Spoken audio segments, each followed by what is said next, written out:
اب تک گلگت بلتستان میں تینوں بڑی جماعتوں کو ایک ایک مرتبہ کامیابی مل چکی ہے۔ دیکھنا یہ ہے کہ اس چوتھے الیکشن میں اقتدار کا تاج کس کے سر پر سجنے جا رہا ہے، اور ہر بار کی طرح اس مرتبہ بھی الیکشن ہارنے والی جماعتوں کی جانب سے دھاندلی کا شور متوقع ہے، جبکہ فاتحین جشن کی تیاریوں میں مصروف ہیں۔ تفصیلات اس رپورٹ میں۔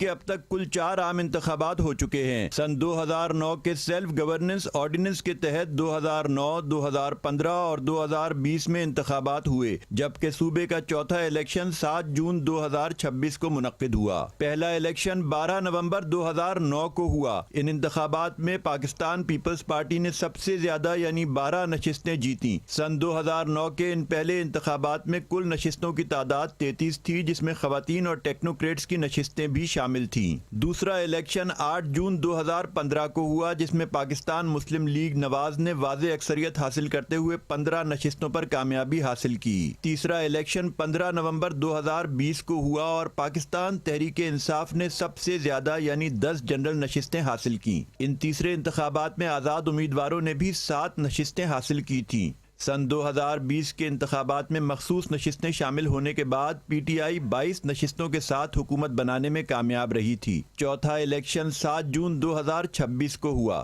گلگت بلتستان کے حالیہ انتخابات میں پاکستان پیپلز پارٹی، مسلم لیگ نون، تحریک انصاف کے حمایت یافتہ امیدواروں کے ساتھ ساتھ آزاد امیدواروں کے درمیان بھی سخت مقابلہ ہوا۔ حالیہ الیکشن کے دوران گلگت بلتستان کی اسمبلی کل 33 نشستوں پر مشتمل ہے، جس میں 24 براہ راست جنرل نشستیں، 6 خواتین کے لیے مخصوص اور 3 ٹیکنوکریٹس کے لیے مخصوص نشستیں شامل ہیں۔ اب تک گلگت بلتستان میں تینوں بڑی جماعتوں کو ایک ایک مرتبہ کامیابی مل چکی ہے۔ دیکھنا یہ ہے کہ اس چوتھے الیکشن میں اقتدار کا تاج کس کے سر پر سجنے جا رہا ہے۔ ہر بار کی طرح اس مرتبہ بھی الیکشن ہارنے والی جماعتوں کی جانب سے دھاندلی کا شور متوقع ہے، جبکہ فاتحین جشن کی تیاریوں میں مصروف ہیں۔